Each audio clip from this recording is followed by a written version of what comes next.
Yo, what's up guys? It's Noah here, and in today's video, I'm going to be talking through a couple player props I like on Prizepicks for today's MLB slate on Wednesday, July the 10th. We got a full slate of MLB games once again today, guys, and I got two props that I do like for today. Taking a first look at the board on Wednesday morning, we're going to talk through these two plays. We're going to share why I like them. As always, though, before we do get started breaking down the plays, if you guys do enjoy these Prizepicks videos, if they do help you out, make sure to hit that like button down below. I do always appreciate the likes. Make sure to hit that subscribe button if you have not yet. And if you guys are new to Prizepicks, if you don't have an account over on Prizepicks, you can sign up, linked down below in the description, or just make sure to use that promo code NOAH. When you sign up for Prizepicks, you'll get your first deposit matched up to $100.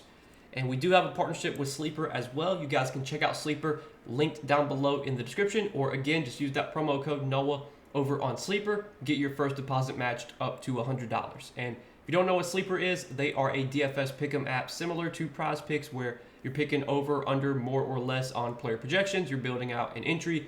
You can make up to an 8-pick entry on Sleeper, and you can win up to 100x your money. So if you guys do want to check them out, again, sign up, use that promo code NOAH. You'll get your first deposit matched up to $100 over on Sleeper.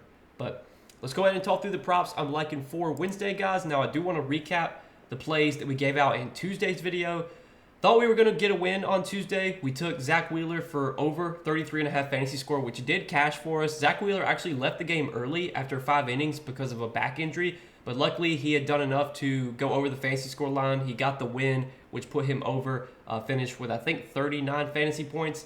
But then we took Ryan Pepiot for less than 2.5 walks. Felt pretty good about that play. That play got taken off the board on Prizepicks because the odds were so heavily favored towards the under. And Pepiot, he had walked 2 batters through 5 innings. He had thrown like 84 pitches, I think, through 5 innings. Thought there was a pretty good chance that he was going to get pulled after the 5th inning. But of course, they put him back out there for the 6th inning, and go figure, the first batter he faces in the 6th inning, he walks him, and that's his 3rd walk. So it kind of goes that way sometimes, man. It's frustrating. Feels like, when you need something not to happen, it's going to happen. And I needed Pepiot to not pitch the 6th inning, not walk a batter. Sure enough, he goes out there, pitches the 6th inning, and walks the first batter he faces. Like, that's just how it goes sometimes, I guess. But we've got another slate to target today, to attack today, and let's see if we can get a win on today's slate. So we've got 2 props that we're going to talk about for Wednesday, guys. A pitcher fantasy score prop that I'm liking, and then a pitching outs prop that I'm liking. So for the pitcher fantasy score, we're going to take a look at Framber Valdez,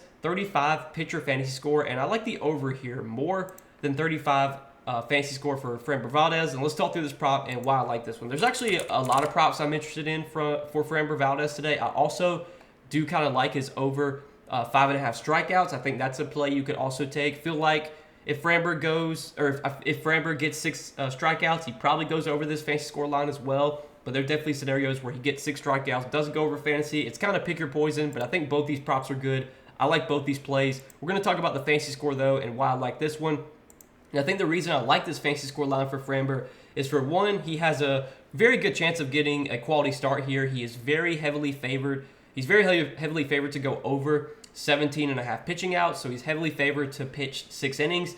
And his earned runs prop is set at 1.5 with juice on the over. So he's pretty much projected to give up 2 earned runs. If he gives up 3 earned runs or less, pitches 6 innings, well, that's a quality start. You get 4 points for quality starts. So I think we've got a pretty good chance at a quality start here for Framber Valdez. And then if we look at the odds on this game, the Astros are pretty big favorites here. Right now, minus 225 money line favorites at home. So this is also a spot where I think Framber Valdez has a decent chance at a win. And if he gets a quality start and a win, well, that's going to be 10 points right there. So anytime I think a pitcher has a high likelihood of getting a quality start and a win, a lot of times you can take a look at their fantasy score line and see what it's at and see if it's worth taking. And I definitely think this line at 35 is a bit low. I think I would be okay playing this up to like 36.5, 37. The matchup here is fantastic for Framber Valdez facing the Marlins. The Marlins have been terrible this season against left-handed pitching. They've been one of the worst offenses in the league against left-handed pitching. Their strikeout rate only ranks 16th this season, which is about middle of the pack. But in terms of like their offensive metrics, 3rd worst batting average, dead last in on-base percentage, dead last in slugging, dead last in OPS, dead last in WRC plus versus left-handed pitching. So the Marlins offensively have been terrible versus lefties. Their strikeout rate is about middle of the pack, But if you actually look at a recent sample, if you look at the last 30 days, the last 14 days, the Marlins have been striking out a lot more lately against left-handed pitching. Over the last 30 days, they have the 9th highest K rate, 24.9%, 24.7% against left-handed pitching. And then over the last 14 days, they have the, 17th in K rate, 21.2%. But yeah, definitely over the last month or so, the Marlins have been striking out more against left-handed pitching, and their offensive metrics have still been terrible over that sample. Now, if you look at Framber Valdez's game log this season, it doesn't look very pretty. He's got a lot of bad starts in there. He's also had some tough matchups, though. Like, he's had to face Baltimore. He did pitch well against Baltimore, but he's had to face the Mets, had to face the Blue Jays. You would definitely, 31 fantasy score against the White Sox. Probably would have expected him to do better against the White Sox. He's not pitched very well this season, but this is a spot where I think we can expect a good outing from Framber Valdez.